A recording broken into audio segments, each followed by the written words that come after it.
네, 오늘도 네 분의 전문가와 함께하겠습니다. 백성문 변호사, 김우석 미래전략개발연구소 부소장, 이종훈 정치평론가, 박상병 인하대 초빙 교수 오셨습니다. 안녕하세요. 안녕하세요. 일단은 이제 새벽에 문영표 전 보건복지부 장관이 구속이 됐는데 특검팀의 첫 번째 피의자고 사실은 이게 보니까 이제 박 대통령의 뇌물 혐의 수사 이걸 제일 먼저 속도를 내서 뭔가 보여주겠다 이런 의지가 나온 것 같아요. 사실 이 특검이 출범하자마자 맨 먼저 한 수사가 결국 삼성물산하고 제일모직의 합병 과정이 결국 뭔가 대가관계가 있었던 게 아니냐로 출발을 했어요. 네. 그래서 현판식하기 전에 국민연금 다시 압수수색부터 시작을 해서 그랬죠. 그쪽을 굉장히 많이 파고 있는데 지금 말씀하셨던 것처럼 특검에서 첫 번째 이제 구속한 피의자가 됐습니다. 문영표 전 보건복지부 장관이. 근데 이제 그 당시에 합병과 관련해서 이게 사실 국민연금이 캐스팅보드를 쥐고 있는 상황이었는데 국민연금에서 어떻게 이 합병 여부를 찬성할지 말지를 고민을 하는 와중에서 이렇게 큰 건은 외부의 전문위원회를 통해서 이제 합병 여부 찬반을 가리는 게 맞다라는 내부적인 의견이 나왔었고요. 네. 그것 때문에 이제 문영표 전 보건복지부 장관이 이 관련해서 이 외부 전문가들의 이 합병 여부의 찬반 여부를 확인해 보니 3명 정도가 찬성을 하고 6명 정도는 반대하는 분위기였다고 합니다. 그럼 글로 가면 안 되잖아요. 네. 그래서 내부 전문위원회에서 끝내라. 라고 해서 이제 홍한선 그 기금운용본부장 통해서 이제 그 압박을 가했고요. 그런 진술들이 굉장히 여러 곳에서 나왔습니다. 근데 그런 걸 토대로 나중에 문영표 보건복지부 장관이 메르스 대응을 실패했음에도 불구하고 지금 연금공단 이사장이 됐잖아요. 그 과정도 좀 이상했다라는 얘기가 많이 있었거든요. 네. 그런 부분을 다 종합해서 범죄 사실이 충분히 소명이 된다. 그리고 구속 필요성이 인정이 된다라고 해서 이제 구속영장이 발부된 상황입니다. 네, 그렇다면 이제 문영표 장관하고 청와대와의 관계인데 특검에서는 그동안 혐의를 인정해 왔었는데 이번에 영장실질심사에서는 또 혐의를 부인했죠. 사실 이걸 부인했다라기보다 아마도 특검에서도 동일하게 진술을 했을 거예요. 강요나 압박을 한 게 아니라 청와대 윗선의 얘기를 전달했을 뿐이다. 그게 압박이잖아요. 청와대 윗선의 얘기를 전달하면 상대방이 압박을 받죠. 그걸 안 받나요? 네. 아, 청와대 의견은 그렇습니까? 알겠습니다라고 마음대로 할 수 없는 분위기잖아요. 그리고 심지어 문영표 전 보건복지부 장관이 이 합병과 관련된 일을 자기가 시킨 부하가 조금 소극적으로 한다는 이유로 잘랐다는 얘기까지 나온 상황입니다. 그리고 그 대가로 연금공단 이사장이 됐다는 얘기까지 지금 나오고 있는 상황이에요. 그러니까 이거는 문영표 전 보건복지부 장관의 진술이 바뀌었다라기보다 아마도 시종일관 본인이 강요한 게 아니라 그냥 윗선에서 나오는 얘기를 전달했을 뿐이다. 근데 윗선이 누구겠습니까? 문영표 보건복지부 장관 위에 계신 분. 결국 뭐 박근혜 대통령 아니겠습니까? 그러니까 결국 네. 박근혜 대통령의 지시로 삼성의 합병을 이뤘다라는 얘기가 이제 될 가능성이 많기 때문에 결국 말씀하셨던 것처럼 대통령 관련된 뇌물죄 수사에서 굉장히 중요한 단초가 될 것 같다는 생각이 듭니다. 네. 그리고 지금 또 제일 궁금하고 좀 중요한 문제는 헌법재판소에서 언제쯤 결정이 날 것인가 이건데 박한천 소장이 신년사를 냈는데 거기서 공정하고 신속하게 탄핵 심리를 진행을 하겠다 이렇게 얘기를 했어요. 이게 좀 해석하기에는 본인 임기가 1월 말에 끝나긴 하지만 어쨌든 뭐 이정미 재판관이 남아서 있는 3월 초 정도까지는 끝내겠다. 뭔가 좀 빨리 결론을 낼 것 같은 뉘앙스인데 그렇게 해석할 수 있을까요?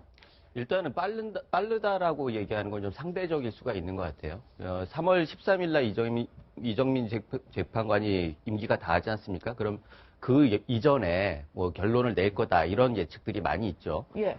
그런 면에서는 뭐 이게 상당 부분 의미가 있다 이렇게 볼 수 있는데 문제는 이 사건 심리 자체가 굉장히 복잡하지 않습니까? 노무현 대통령 때하고는 완전히 다른 양상으로 갈 가능성이 크고 또 쟁점들이 많은 관계로 이게 공정하고 신속하게라고 하는 거는 공정하게 더욱 방점이 찍힐 수도 있는 거예요. 물론 최대한 신속하게 가지고 국민적 압박으로부터 벗어나고 하자 하는 심리도 있겠지만 그렇다고 하면은 이 부분에 대해서는 지금 단정하기는 좀 쉽지 않다 이런 생각이 들고요.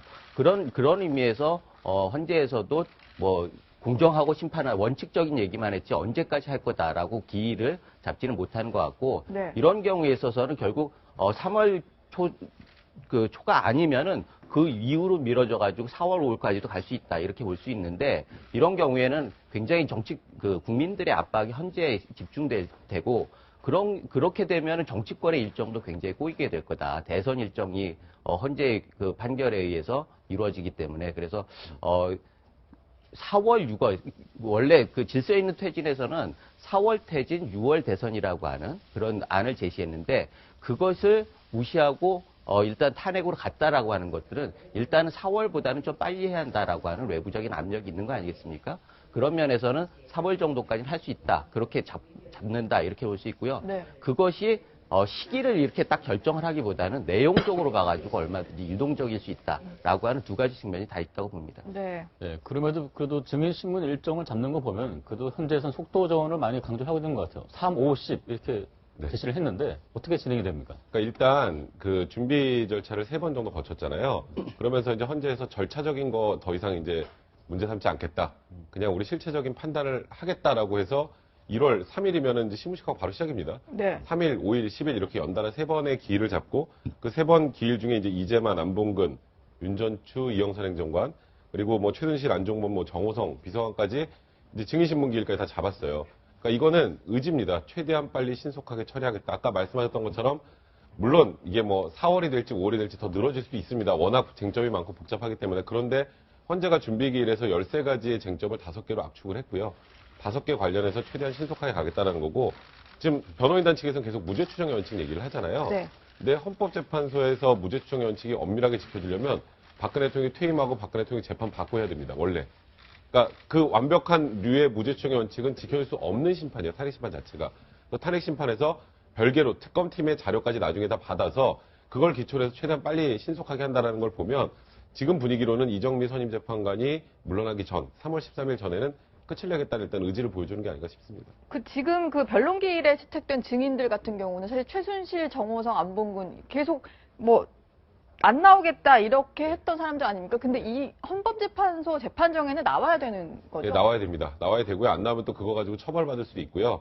지금 여기 안에 있는 최순실 씨나 뭐 안종범, 뭐 정호성 비서관 같은 경우에는 지금 뭐 본인의 혐의와 죄만 계속 늘어나게 됩니다. 안 나오면. 네. 그래서 이 헌법재판소 기일에는 나올 가능성이 많아요. 그러니까 법원의 재판에 출석하는 것처럼 물론 여기는 뭐 피의자나 이런 개념이 아니라 증인으로 나오는 거지만 그래도 여기에 나오지 않을 가능성은 그렇게 높아 보이진 않습니다. 나올 가능성이 높다고 봐야 될 것 같습니다. 네.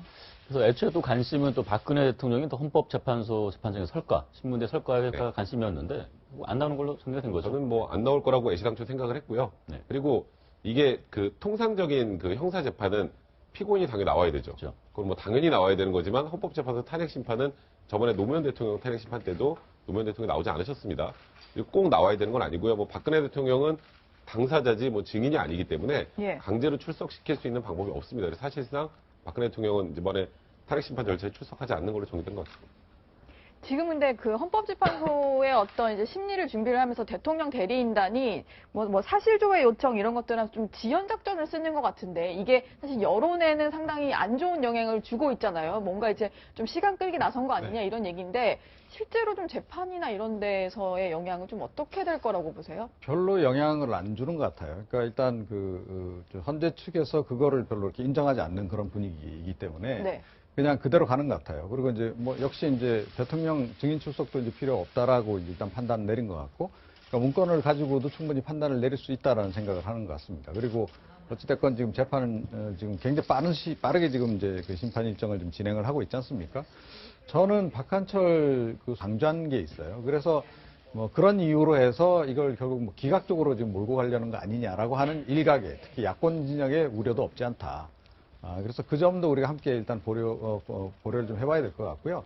그러니까 그러니까 물론 이제 국민들은 빨리 결론이 내려지길 원하는 건 분명히 맞습니다. 그리고 이제 박근혜 대통령 측에서는 최대한 이제 늦춰보려고 하는 것 같고. 근데 어찌됐건 뭐 국민적 관점에서 보자면 빨리 결론 내리는 것이 뭐 갈등도 줄이는 길이긴 하죠.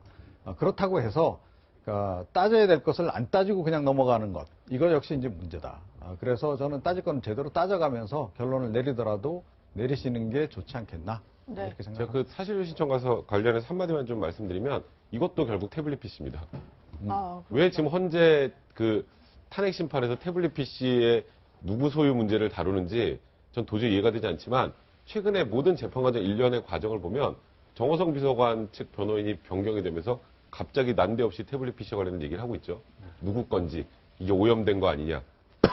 사실 그 태블릿 PC가 누구 거는 이제 더 이상 중요하지 않습니다. 누구의 재판에서도. 네. 근데 왜 이거를 자꾸 사실조회 신청을 할까요? 이거는 시간 끌기보다 이게 굉장히 묘한 게 그러니까 박근혜 대통령을 지지하는 측에서 보면 계속 나오는 얘기가 태블릿 PC는 뭐 언론사에서 훔쳤고 그 안에 내용 다 조작됐고 그러니까 조작됐다는 얘기는 아무 변호사도 한 적 없습니다. 아직까지. 네. 그러면서 이 국면을 호도하려는 게 굉장히 강해요. 그러니까 그러다 보니까 헌재에서도 사실조회 신청을 안 받겠다라고 했던 게 자꾸 논점을 흐리고 본질을 비껴나가려고 하는 시도가 아닌가 개인적으로 그렇게 생각이 듭니다. 그게 만약에 뭔가 이제 부정하게 습득을 했고 정말로 훔쳤고 뭐 이게 그런 것들이 밝혀지면 증거로서의 뭐 효력을 잃는다 이렇게 또 생각을 할 수 있을 것 같은데 네. 뭐 그런 정도의 효과도 없는 건가요? 지금 예를 들어서 훔쳤다고 가정을 해보죠. 근데 최순실 씨 재판에는 증거로도 채택이 안 돼 있는 겁니다. 네. 왜냐하면 다른 외부적인 증거로 이 안에 내용물이 사실이라는 게 확인이 된 거예요.